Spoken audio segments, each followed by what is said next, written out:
So I thought I'll just share with you a bit more about Signature Apartments. We're situated on the corner of Regent and Cleveland Street. We have a total of about 100 units on 5 levels. We have a pool on level 2. And the ratio is about 70% of our actually owner occupiers and about 30% are renters. Over the past year, we decided that we were gonna, start greening up our apartment, and so here are some of the initiatives that we did. The first thing we did was we installed a bike room, which accommodated about 27 bikes, and funny enough, there were a lot of uptakes on that, and we increased it to 47, and now we can actually expand it to about 75 bikes as the demand increases. The next thing we did was one of the feedback we got from people is that they weren't just reading the notice boards that we had. So what was the best way to get in touch with people? That was just basically use a Facebook group, and we found it really, really helpful because we gained a lot of feedback about greening the building, and a lot of the people were actually just posting ideas about how we could actually reduce our waste as well.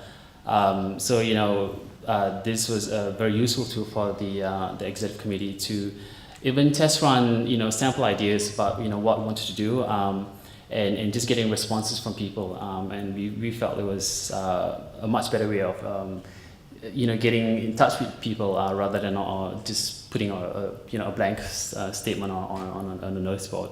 The next thing we did was we installed 2 compost bins on level 2 and level 5, basically just to reduce our organic waste.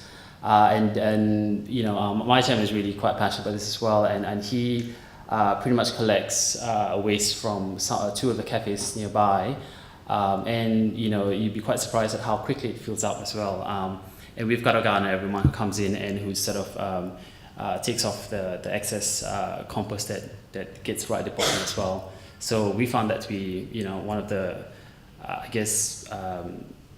one of the easiest ways for people to actually reduce their organic waste. This is some of the pictures that we have. So one of the bins actually sit right at the end on level 5, and the other one sits on level 2, just tucked away nicely on one of the stairs. And we've actually used the fertilizer as well from the compost bins.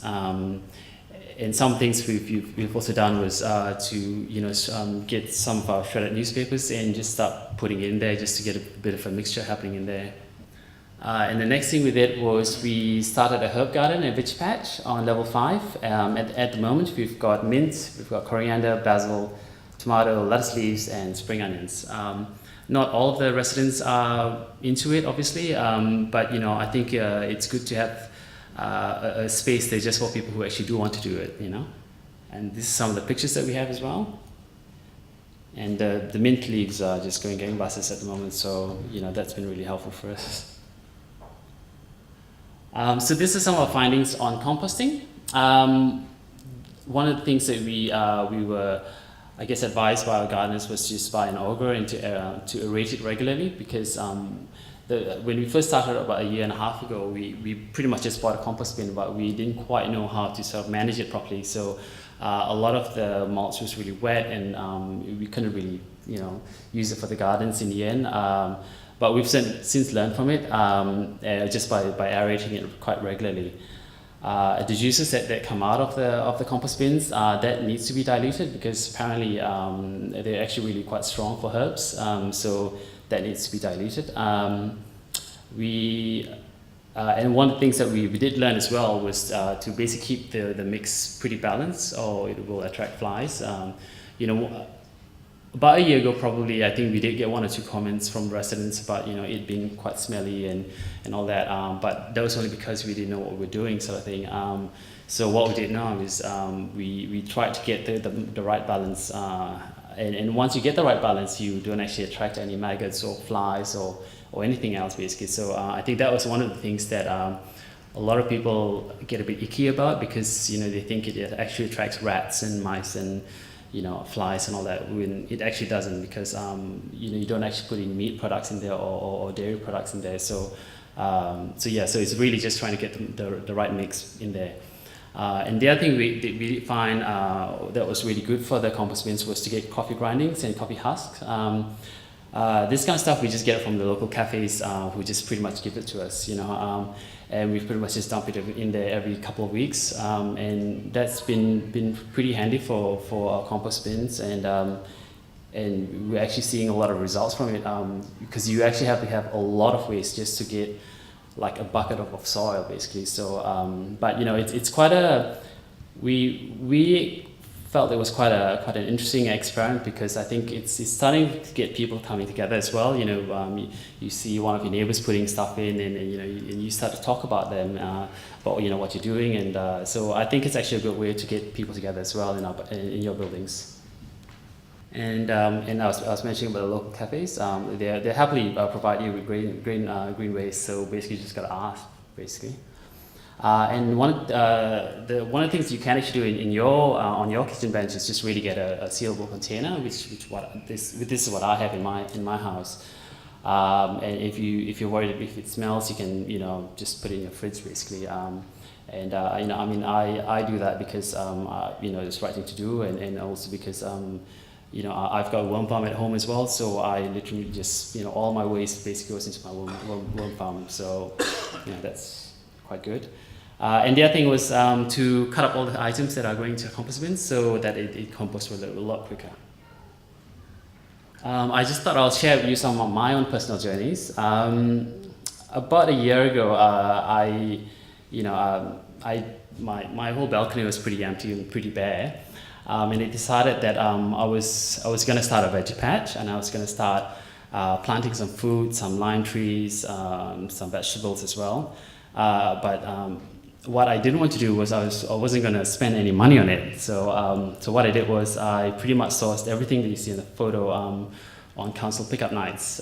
You'd be amazed at the things that people throw out, and right down from the pots to the soil, even right down to plants as well. A lot of the cuttings I got from friends. I guess one of the only things I did buy was a couple of seeds from Bunnings and stuff. But if you really look around, there are a lot of things that you can actually get for free. I got my soil from Gumtree. There are people giving away soil all the time. You just got to go there and collect it with your buckets. And I got my worm farm obviously from the city of Sydney, and that's just sitting there in the black spot there. And yeah, it's I sort of called my house pet because I don't really have cats or dogs in my apartment, but it actually really becomes a conversation starter for a lot of people who come to my apartment. Just finding really creative ways of actually planting food. Actually, I guess stuff you can put on your shoes. Finding little containers and stuff. One of the things that since embarking on this journey was there are two things I think that really kind of changed the way I thought about things. And firstly was waste really. Just the amount of waste that we produce. That could really be reduced by putting into a compost bin or worm farm. That sort of shifted my way of thinking. And the other thing was ever since I got into this as well, I began to look at containers a bit differently. Anything that you can put soil in, that becomes a pot plant. So I mean it's not for everyone, and it's not everyone's aesthetics, I guess. But I kind of like the whole sort of grunge feel about this garden. So I guess just two things that I'd like you guys to check from this talk is it really does take a lot of time.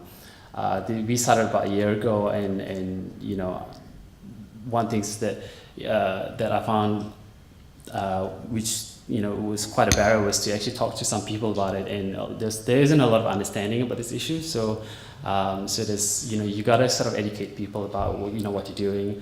No matter how big or small, I think it really all counts. And I guess if you wanna check out our Facebook group, you can actually get updates and just see what's happening in our building. Thank you.